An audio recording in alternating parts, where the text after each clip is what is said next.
हरण किया है। सबने कहा वापस कर दो, लेकिन चंद्रमा ने अपनी गुरु पत्नी को, गुरु मैया को वापस नहीं किया।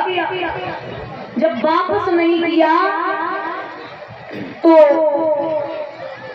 अंत में जब शुक्राचार्य जी ने कहा, सब इकट्ठे हो गए, संतों ने जवाब दिया कि वापस कर दो, ठीक नहीं पड़ रहा है। जब वापस किया, महाराज तबीयत की तारा गर्भवती थी। गर्भवती तारा को गुरु बृहस्पति जी ने देखा तो बोले मैं रख भी नहीं सकता और मार भी नहीं सकता, क्योंकि गर्भवती औरत पे कभी हाथ नहीं उठाना चाहिए। औरत पे तो कभी हाथ नहीं उठाना है।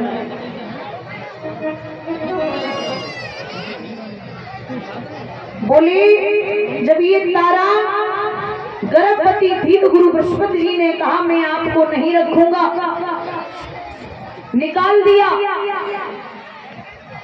तो तारा ने जंगल में एक पुत्र को जन्म दिया जिसका नाम रखा गया बुध। अब चंद्रमा के हुए बुध, बुध के हुए पुरुरवा। महाराज पुरुरवा के 5 बेटे हुए, नहुस, छत्रबंध, रजी, रंभ और अनैना। ये पुरुरवा के बेटा है। नहुस ने 101 यज्ञ पूर्ण करके इंद्र के इंद्रासन को अपने बस में कर लिया था। ऐसा था वो राजा। लेकिन इंद्राणी पर ये मोहित हो गया तो इसने पत्र लिखा कि मैं आपसे गंधर्व विवाह करना चाहता हूँ। इंद्राणी ने गुरु बृहस्पति जी को पत्र दिया, बोले महाराज ये आपके शिष्य ऐसे जो मेरे साथ में विवाह करना चाहते हैं। अब गुरु बृहस्पति जी ने कहा लाडो तुम इधर से पत्र लिखो और उसमें लिखना कि हे राजा नहुस, अगर आप हमसे विवाह करना चाहते हैं तो आप मेरे पास आए, पालकी में बैठे और पालकी को ब्राह्मण बनाए और संतों को उसमें लगा के आए। अब विनाश काले विपरीत बुद्धि, विनाश का जब समय आता है तो बुद्धि काम नहीं करती। महाराज पालकी बनवाई ब्राह्मणों से, बैठ गए पालकी में, संतों को लगा लिया, बोले चलो मिलना है, जल्दी चलो जल्दी चलो। भागते जा रहे तो दुर्वासा ऋषि लगे हुए थे, बड़े क्रोधी संत हैं। सबसे ज्यादा दुनिया में क्रोधी अगर हैं तो 5 संत हैं। पहले हैं भृगु महाराज जिन्होंने भगवान विष्णु की छाती में लात मारी थी। पहले हैं भृगु महाराज। दूसरे हैं अगस्त ऋषि जिन्होंने 3 उजड़ी में समुद्र पी लिया। तीसरे हैं दुर्वासा ऋषि। चौथे हैं विश्वामित्र जी और 5वें हैं परशुराम जी। पांचों के पांचों बड़े क्रोधी संत हैं। श्राप दिया कि तुझे ज्यादा जल्दी है, जा तू पालकी में बैठे ही बैठे सर्प हो जाओ। राजा पालकी नहीं सर्प है। अब इनके 6 बेटा हुए, याति, अयाति, संयाति, आयति, बियति और कृति। ये राजा नहुस के लड़का है। याति ने उज्जैन नगरिया को संभाल लिया।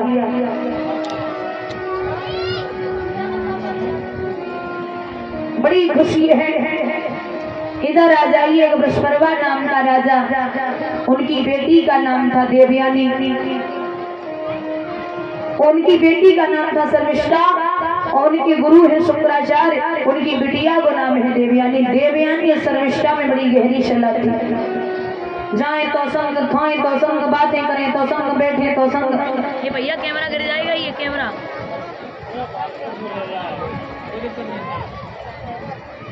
तो एक दिन स्नान करने के लिए चली। दोनों ने अपने अपने वस्त्र उतार के पारे पे रख दिए। नग्न अवस्था में घुसी, चाहे अकेले हो चाहे 2 लोग हो, जल में कभी नग्न अवस्था में स्नान नहीं करना है, क्योंकि वरुण देवता का निवास होता है। भोले बाबा निकले। अब ये नग्न अवस्था में है। तो भोले बाबा डमरू बजाते हुए निकले। देवयानी बोली दीदी भोले बाबा आए रहे। बोले तो क्या करे? शर्मिष्ठा बोली डुबकी लगाई जाए। बोले बावरी है गई जो भोले बाबा है सन की, अगर मन में आएगी ना तो पारे में बैठ गई डमरू बजाने लगे, डुबकी लगाई जाए मन से निकलो। दोनों निकली। अब जल्दी में निकली तो शर्मिष्ठा के कपड़ा पहने देवयानी ने और देवयानी के कपड़ा पहने शर्मिष्ठा ने। कपड़ा अदल बदल है गए। अब वो तो ब्राह्मण की लड़की थी, शील स्वभाव की, वो नहीं बोली। वृषभरवा की बिटिया ने जवाब दिया कपड़े उतार। देवयानी बोली हमने तुम्हारे पहने, तुमने हमारे पहने, घरे चलो उतार लियो। बोली नहीं अभी उतार। गधा पे अगर फाइल रहते तू वकील लाए हो तू कुत्ता कौन? अगर शेर की खाल पहनाए तू शेर ना हो गए, मौका लगेगा तो भौंकेगा, दाड़ेगा नहीं। बोले अगर राज बेटी के वस्त्र पहन लेगी तो तू राज बेटी नहीं बन जाएगी, बस उतार दे। बोली भिखमंगी पलती है, खा खा कर भिक्षा दान मेरा, और ऊंची पोशाक पहनवे से अब बदल गया अरमान तेरा। कपड़े उतार दे। आगे बढ़ के शर्मिष्ठा ने देवयानी के गाल में तार से तमाचा दिया। अब बाव कैसे कम पर ब्राह्मण की बिटिया बाणे आगे बढ़ के जमाए दो। पीछे ताकुआ शर्मिष्ठा ढकेलती चली गई, देवयानी को ढकेलती चली गई, उसी कुआ में ढकेल के चली आई। रात भर रह गई कुआ में पड़े पड़े।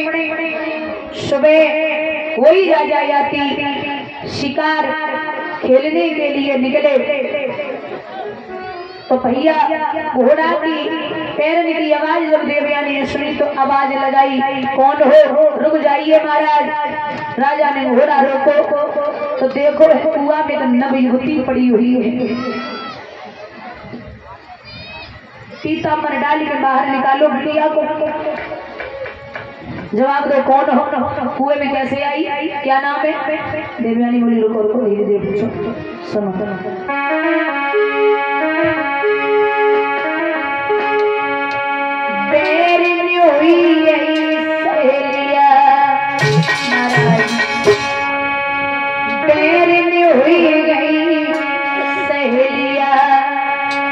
और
राजा बोले हाथ छोड़। पहले हाथ छोड़। बोले क्यों?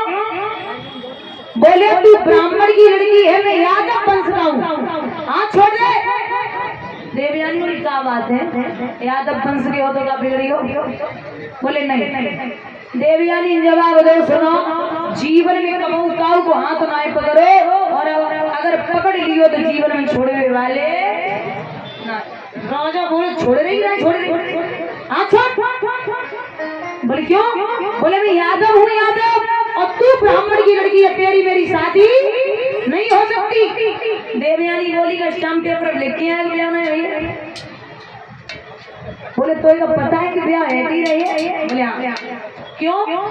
तो बुजुर्गों कहते हैं कि देवयानी को गुरु बृहस्पति के लड़के कच का श्राप लगा था, इसकी शादी यादव वंश में ही होगी।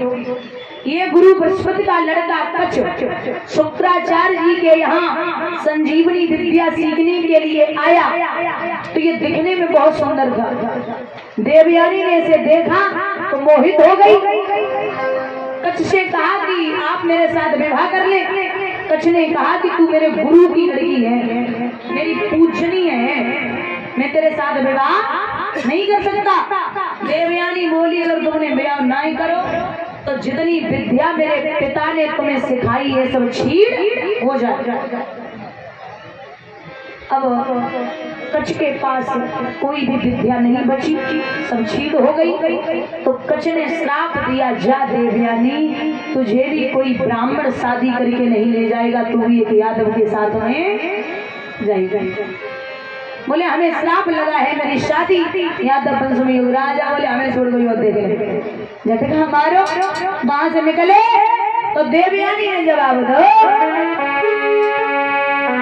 बाएं छोड़ाए जाता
देवयानी ने जाय के पिता को सारी बात बताई। हे पिताजी, आपके शिष्य की बेटी ने आपको भिखारी हमें भिखारी ने बुलाए। शुक्राचार्य बोले जिस राज्य में गुरु का अपमान होता हो उस राज्य में गुरु को 1 मिनट नहीं ठहरना चाहिए। बेटी की गलाई पकड़ी, राज्य से निकलने के लिए तैयार हैं। बृहस्पति ने रोका, महाराज कहीं मत जाइए, आप जो बोलेंगे जैसे बोलेंगे मैं वही करूंगा। ठीक है, एक शर्त पे रुकूंगा। शर्त क्या है? बोले शर्त ये है कि जब मेरी बेटी की शादी हो तो तेरी बेटी मेरी बेटी के साथ में दासी बन के जाए। ठीक है। राजा याति के बारे में सारी बातें बताई। शुक्राचार्य ने पत्र भेजा। महाराज पत्र के आधार पर राजा याति बारात लेके आए। बड़े विधि विधान के साथ में विवाह हुआ। लेकिन भांवरे डलने के बाद जब विदाई का समय आया तो शुक्राचार्य जी ने अपने दामाद को अकेले में बुलाया और एक बात कही है। शुक्र ने विदा के समय कहा, राजन इसका विश्वास न हो। ये दासी जा रही है। शुक्र ने विदा के समय कहा, राजन इसका विश्वास न हो, पत्नी व्रत को कायम रखना, दासी संग हो विलास न हो। दासी के आसपास भी नहीं भटकने चाहिए। ठीक है महाराज, विदा किया। देवयानी जब आई है ससुराल में, समय बीता। समय के अनुसार देवयानी के गर्भ से 2 बालकों ने जन्म लिया, यदु और तुर्वश। एक दिन हाथ को इशारा देके शर्मिष्ठा ने बुलायो और जवाब दियो कि हे महाराज, हमें ये बताइए जो दहेज में चीज आती है उस पर किसका अधिकार होता है? राजा बोले दूल्हे का। शर्मिष्ठा हाथ जोड़ के बोली कि अगर दहेज की चीज में दूल्हे का अधिकार होता है तो मैं भी दहेज में ही आई हूँ। देवयानी से छिपके राजा शर्मिष्ठा से मिलने के लिए जाने लगे। महाराज समय बीता, प्रमाण मिलता है शर्मिष्ठा के गर्भ से 3 बालकों ने जन्म लिया, अनु, ध्रुव और पुरु। एक दिन राजा देवयानी के आंगन में भोजन कर रहे, देवयानी के दोनों बच्चा झगड़ गए। राजा ने थाली फेंकी, जवाब दिया है तेरे 2 लड़के रोज झगड़ा करते हैं, वहां देख शर्मिष्ठा के 3 लड़का है, कहूँ झगड़ा नहीं हो। जो सुनी कि शर्मिष्ठा के 3 बेटा पैसों करेला कड़ूर नींबू और थोड़ी। मेरे पिता ने पहले ही कहा था दासी के पास मत जाना, आप नहीं माने। पहुंची पिता से जाकर के कहा हे पिताजी, मेरे पति ने आपकी बात नहीं मानी तो शुक्राचार्य जी ने उंजली में जल लिया और श्राप दे दिया कि ओरे राजा, तुझे अपनी जवानी पर घमंड है, जा तू बूढ़ा हो जा। बूढ़े हो गए, ससुराल में पहुंचे। जो देवयानी ने पति को देखो जरा मुंह में दांत न पेट में, ऐसी हालत बनाए रखी है। कौन हो? राजा बोले मैं आपका पति हूँ। शुक्राचार्य का मुख देखते आज देवयानी ने जवाब दिया हे पिताजी, एक काम करो, ये मेरे पति हैं और पति चाहे जैसा भी हो इतना बड़ा, आप इन पर अत्याचार ना करें, मेरे पति जैसे पहले थे वैसे ही कर दो। हाँ, शुक्राचार्य बोले हमारे तो घर की खेती है ना, जब मन करो तो जवान, न मन करो बुढ़ापो। अब इनका कोई हितू नातेदार रिश्तेदार इन्हें जवानी दे दे और बुढ़ापा ले ले तो जवानी वापस आ सकती है। अब ऐसा कौन होगा जो जवानी दे देगा बुढ़ापा ले लेगा? सबने मना कर दिया। सबसे छोटा बेटा था पुरु, उसने जवाब दिया हे पिताजी, आपसे ही लड़कपन मिला, आपसे जवानी, तो जवानी किस काम की, आप ले जाओ। राजा ने जवानी ली, कुछ समय सुख भोग विलास किया, फिर जवानी वापस लौटा के भगवान का भजन करने के लिए चली गई। बोले वृंदावन बिहारी लाल की। ये वंश आगे बढ़ा।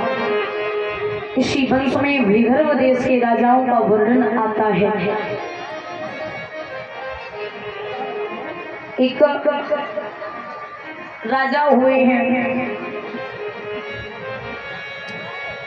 जिनका नाम है आहुक। क्या नाम है? बोल रहे हो? गुस्सा कैसे हो? लड़ाई हुई?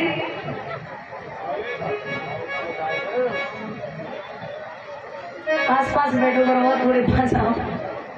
ऐसे ही बोले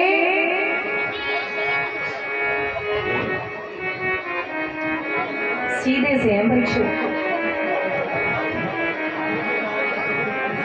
गुस्सा नहीं होना यार।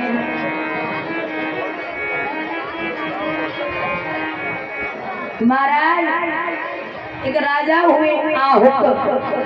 आहुक के 2 पुत्र हैं, उग्रसेन और देवक। ये जो उग्रसेन है इनकी पत्नी है पवन रेखा।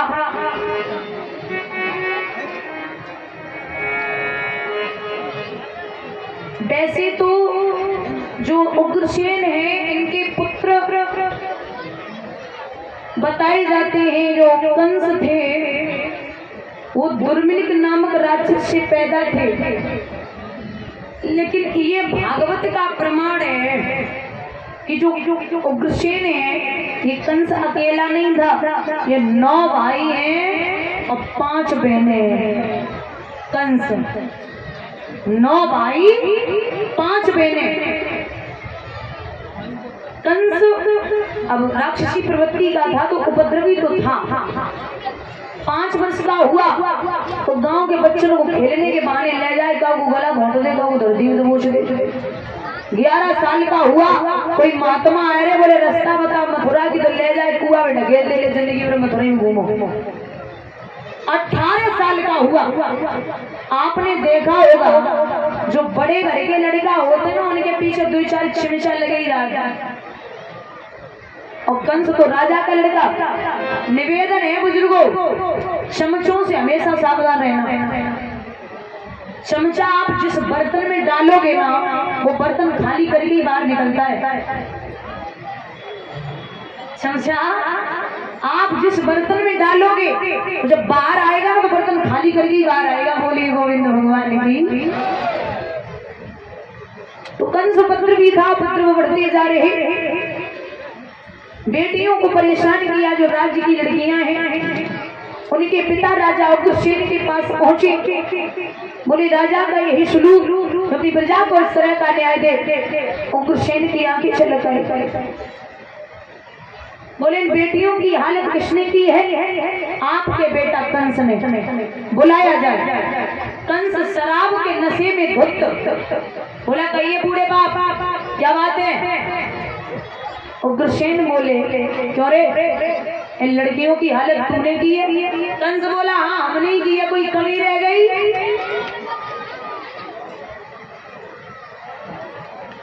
बोले अगर तेरी बहन बेटी की ऐसी हालत कर दी जाए तो तू क्या करेगा? कंस बोला जबान संभाल के बात कीजिए। अगर कोई उंगली उठाएगा दोनों भुजाएं कटवा दूंगा, अगर कोई नेत्र उठाएगा दोनों नेत्र निकलवा दूंगा। उग्रसेन बोले सुन, अगर तू किसी बहन बेटी के पीछे पड़ा है, अगर तू किसी बहन बेटी के पीछे पड़ा है तो याद रख तेरी बहन बेटी के पीछे भी कोई। कंस बोले ज्ञान तो हमें बचपन से ही पसंद ना है, अब तुम बूढ़े गए और राज्य चलाने के लायक नहीं हो। उठाया मुकुट,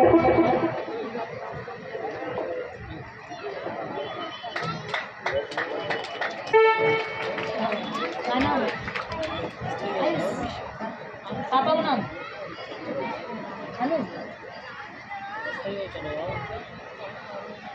पापा का नाम है अनुज, मतलब अनुज बोलते छोटे भाई है ना, ये छोटे और ये आयुष मतलब लंबी उम्र। सही है अनुज भैया, उनके सुपुत्र आयुष माल्या रे भगवान से कामना करती हूँ कन्हैया सुख और संपत्ति प्रदान करें, और ये बेटा बड़ा होकर के धर्म के कार्यों में अपना हाथ बटाए, कृष्ण सद्बुद्धि देते रहे, माता पिता का नाम रोशन करे, ये अभिलाषा और आकांक्षा है। बोलिए गोविंद भगवान की।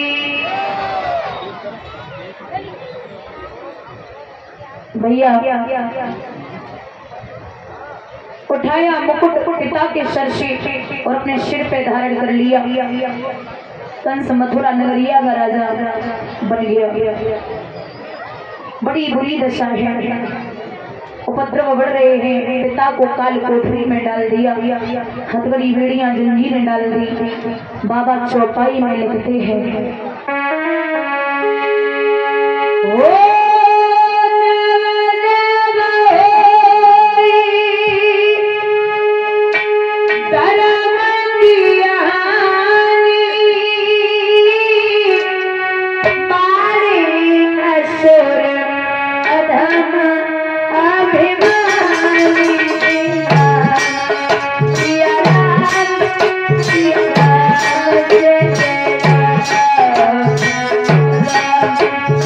Yeah.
असुर माने राक्षस, अधम माने नीच, और अभिमानी माने अभिमान करने वाला।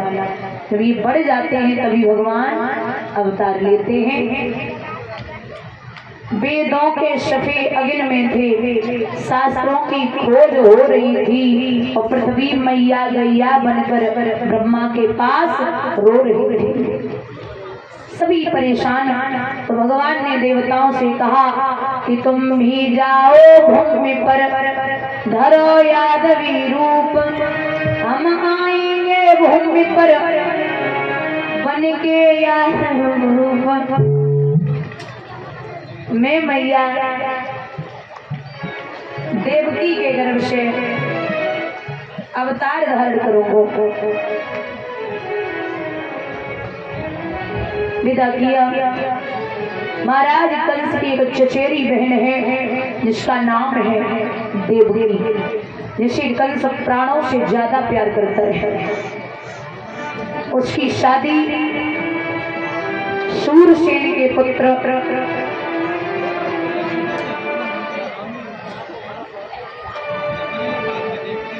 वसुदेव के लिए पक्की की गई। वसुदेव जी जब बारात लेके आए तो बड़े विधि विधान के साथ में शादी संपन्न हुई देवकी और वसुदेव की। लेकिन जब विदाई का समय आया तो विदाई के समय में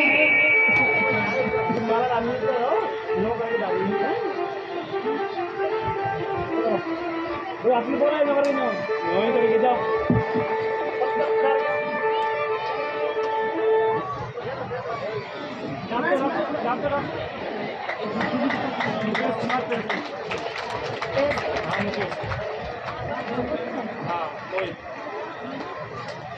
मुकेश भैया जी पैसे ही से आए हुए।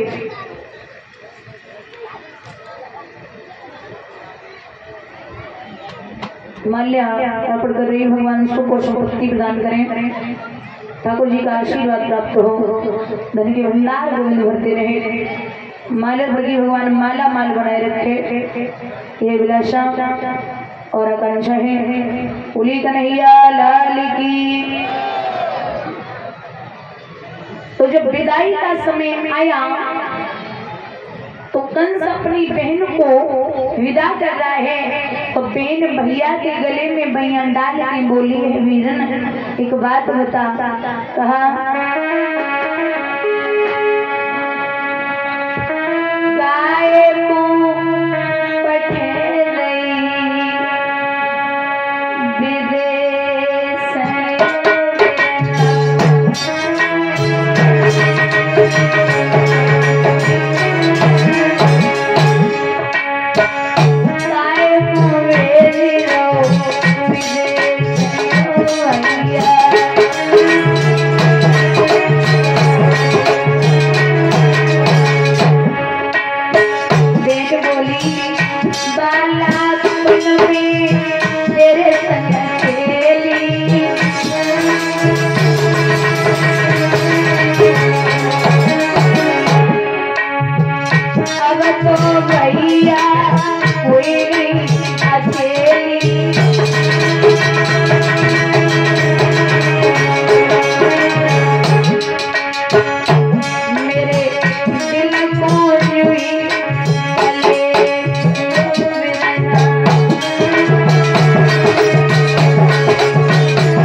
विदा कर रहा है कंस।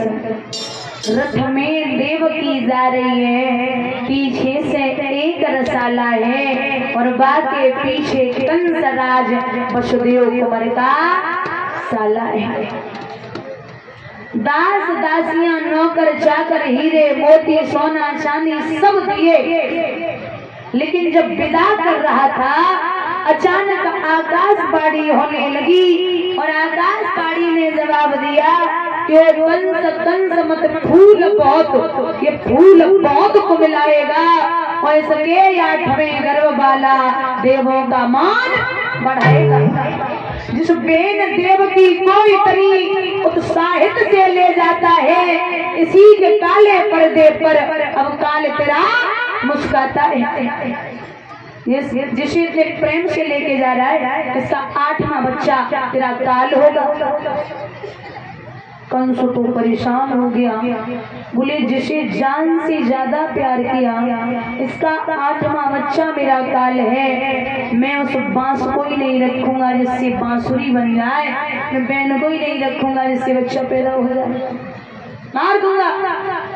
मारने के लिए तैयार हुए तो वसुदेव जी ने हाथ जोड़े और एक बात कही है कि हे भोजराज कंस, मैं भी पूर्वक कहता हूँ अब मोह विसर्जन कर दूंगा, जो इससे भी संतति होगी वो तुम्हें समर्पण कर दूंगा, छोड़ दो। तो कंस बोले अरे वसुदेव जी आप नहीं जानते क्या,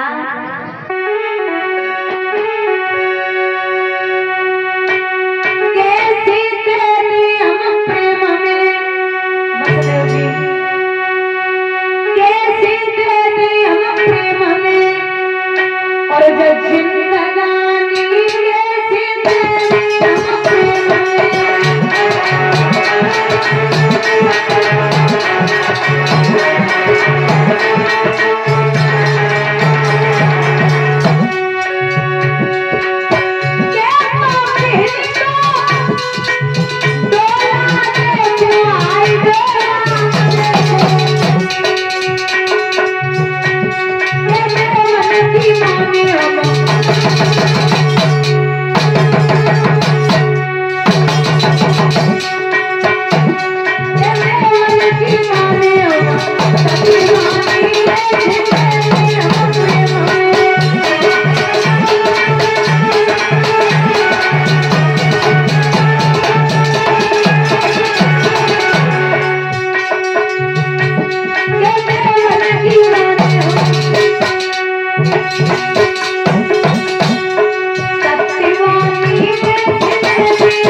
आपके सन्मुख लेके आऊंगा।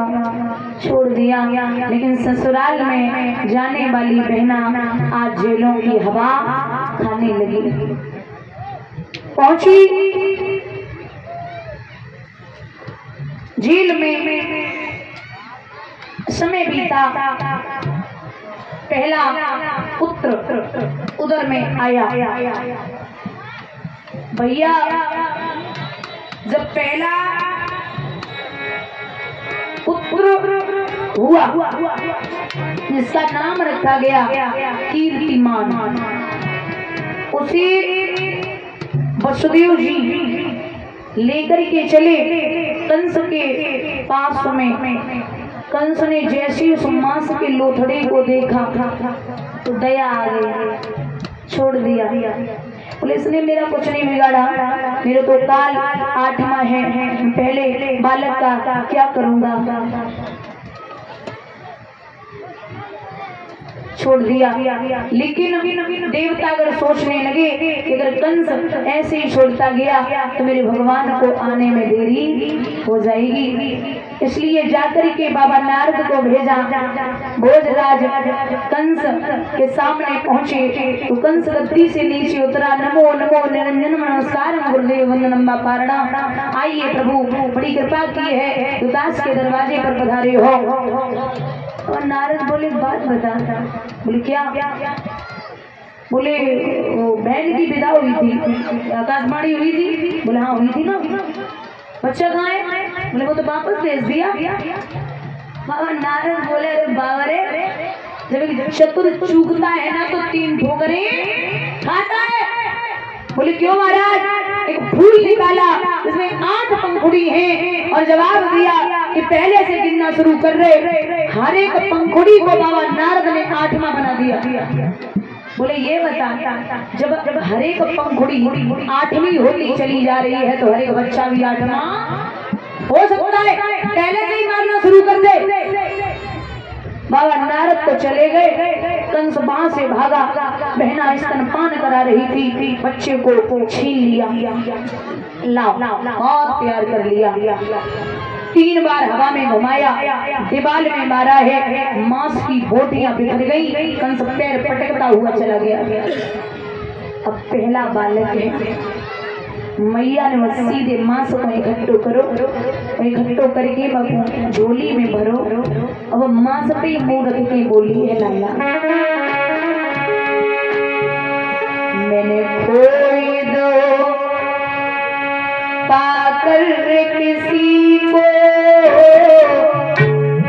आग लग जाए इस जिंदगी को।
मार दिया। 7वें गर्भ की जब बारी आई तो योग माया के द्वारा खींच करके रोहिणी के गर्भ में प्रवेश कर दिया और कहा है कि देवकी का 7वां गर्भ खंडित हो गया। अब 8वें गर्भ की बारी थी और कंस के यहाँ तैयारी थी। राजा था पहरेदारी पे और जेल में बहन बेचारी आई। नवमंडल से कुछ देव वृंद चित्र में दिखाई देते थे। आओ जगधर आओ माधव के बोल सुनाई देते थे। भादों की रात है, बूंदें पड़ रही हैं।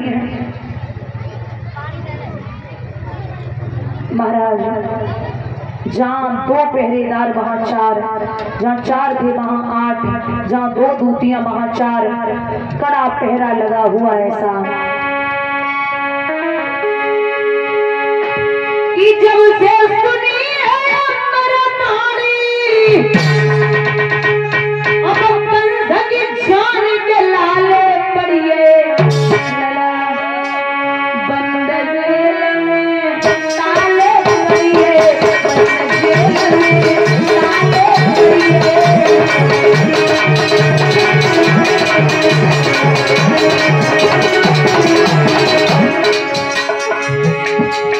जब से सुनी है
भादों की रात अंधेरी है, बूंदनी की तनिक रश्मि है, पूनम तो कसम से कह रही है वही कृष्ण अष्टमी है। रात्रि के 12 बजे भगवान ने काल कोठरी में चतुर्भुज रूप धारण किया। वसुदेव देवकी के हाथों और पैरों में हथकड़ी बेड़ियां पड़ी हैं, तो जब ब्रह्म का आगमन हो गया तो माया ने काम नहीं किया, टूट गई हथकड़ी बेड़ियां, हाथ जोड़ के बोले नाथ उद्धार हुआ हम जीवों का, जो जगताधार पधारे हैं, खुल गए भाग्य हम दीनों के, जो दीनानाथ पधारे। हे प्रभु अब इतना अवसर दो, लू बहान इनके झोंकों को, पर सकुनाथ के चरणों तक छू सकुनाथ के पैरों को। भगवान बोले मैं पैर छुलाने नहीं छूने आया, देख कर तुम्हारा घोर त्याग हम तो क्या जग चकराया है, अब भय न करो मोहन तो खुद सेवा करने को आया है। हथकड़ी बेड़ियां जंजीरें देखना किसी दिन तोड़ूंगा, और उस कंस दुष्ट को जल्दी ही खाक में मिला के छोड़ूंगा, बड़ी जल्दी मारूंगा, बस एक काम कर लेना। बोले क्या? जब मैं बाल स्वरूप रख लूं तो आप मुझे गोकुल में पहुंचा देना। इतना के घट श्याम ने रखो बाल स्वरूप, बदली माया की हुई खिली ज्ञान की धूप। भगवान ने छोटा सा रूप धारण किया, मैया देवकी ने माथे पे चुम्बन की, अरे बच्चा अब तू कब मिलेगा? छवरिया मिलने का लिए हुआ ऐसा लिखा है दादा।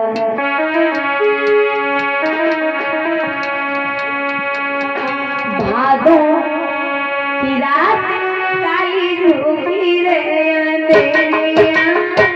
भादों की रात काली धूपी रे, देवकी लाल भये अद्भुत कमाल देखो झेलनों में।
छवरिया को उठाई वसुदेव जी ने कृष्ण को लेके चले। तो पहरेदार निवेदन है आपसे भैया अपनी अपनी जगह पर बैठे रहे, कोई भी खड़ा नहीं होगा। हाथ जोड़ के निवेदन है, माताएं मैं बधाई डालने के लिए बोलूं तभी आप खड़ी होंगी और कृष्ण की भेंट करेंगे। तो भेंट करने के बाद अपनी जगह पर बैठ जाएंगे, खड़ा कोई नहीं होगा। वसुदेव जी जब लेके चले तो बड़ी खुशी है। यमुना मैया ने नवाते हुए देखा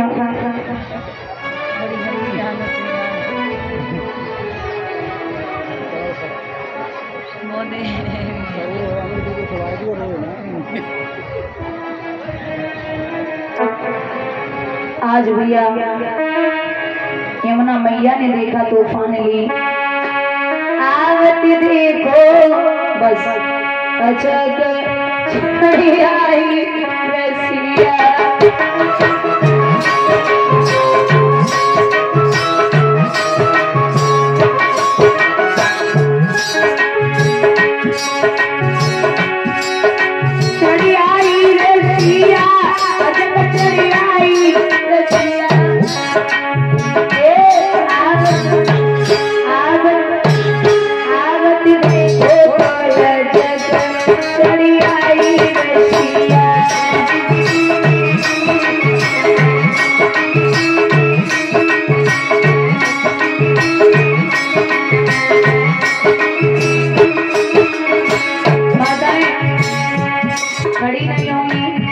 अभी बधाई डालने में टाइम है, तुम्हें जम्मन करे तो नाचो। आवत देखो यमुना माने प्रभु ने पैर दिए यमुना में।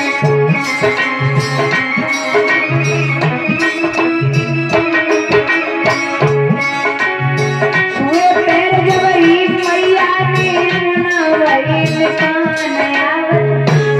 आवत आवत देखो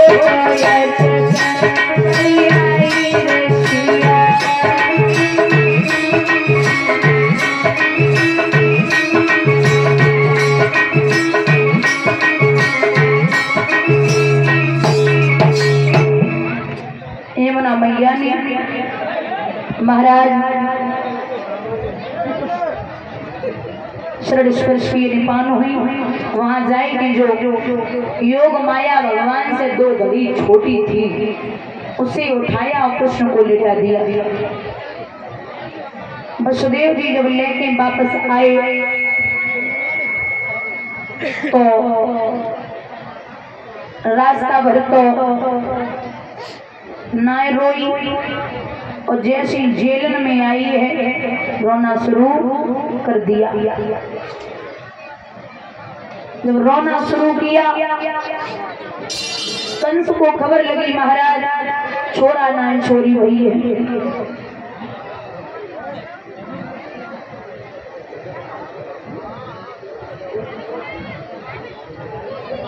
कंस पहुंचा तो बहन देवकी ने हाथ जोड़े और एक बात कही वीरन इसे छोड़ दे, ये तुम्हें न दुख पहुंचाएगी, देगी आशीष सदा ही को। मैं गोद पसार मांगती हूँ मत मारे वीर भांजी को। छोड़ दे वीरन। लेकिन कंस कहाँ छोड़े, हवा में घुमाया, चंचला आकाश में उड़ गई और जवाब दिया कि ओरे दुष्ट मुझे क्या मारेगा, तुझे तो मारने वाला गोकुल में पहुंच चुका है। चिल्लाकर कहा चंचला ने, रे अभिमानी रे मतवारे, तेरे वैरी को पाल रहे यादव बंसी गोकुल वाले। विश्वास मान रे अजान, विपता का बीज बो चुका है तेरे काल का। अरे मूर्ख गोकुल में जन्म हो चुका है। कंस ने क्षमा याचना मांगी और वहां से जब गया सुबह गोकुल में हुआ। अब रात को सुनी छोरी, सुबह छोरा गजब है गयो। माताएं विशेष ध्यान दें, माताएं अभी बधाई पड़ेगी, उसके बाद फिर भागने की पड़ती है आपको। तो बता दें कल गोवर्धन पूजा होगी 3 बजे, गोवर्धन पूजा हो जाएगी। तो सभी माताएं अपने अपने घर से पूरा पूरी खीर लेके आएंगी और कल ही है कंस वध। तो सभी भाई बंधु भी भारी से भारी संख्या में आने का कष्ट करें। माताएं जो बधाई डालने की इच्छुक हैं वो खड़ी हो जाएं।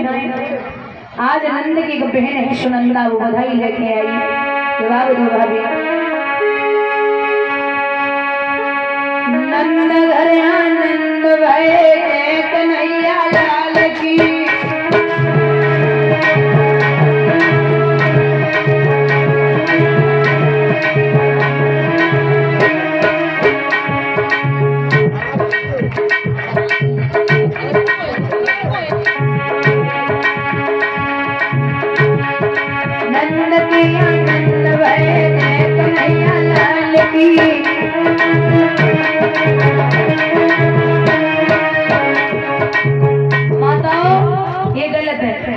मैंने पहले ही बोला आपको, निवेदन है आपसे, ये गलत। फिर आप खड़ी हो जाएंगे ना तो एक दूसरे को दिखाई नहीं देगा, इसका मतलब क्या हुआ? बैठ जाइए, निवेदन है आपकी, मेरी बात मान लिया करो कभी कभी, तो फिर मेरी कसम में सब बैठ जाना। देखो इतना प्यार है, बैठ गए।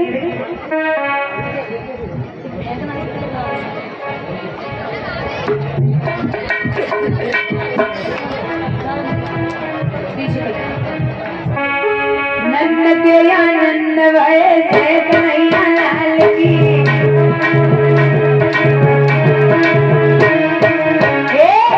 ताऊ कभी ने हाथी घोड़ा, ताऊ कभी ने काल की।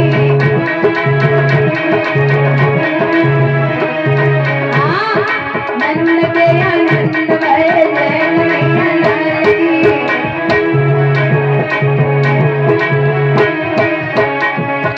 बुद्धि ने हाथी घोड़ा, जननी की काल की।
और भैया जो कृष्ण जी के मम्मी पापा आ जाओ।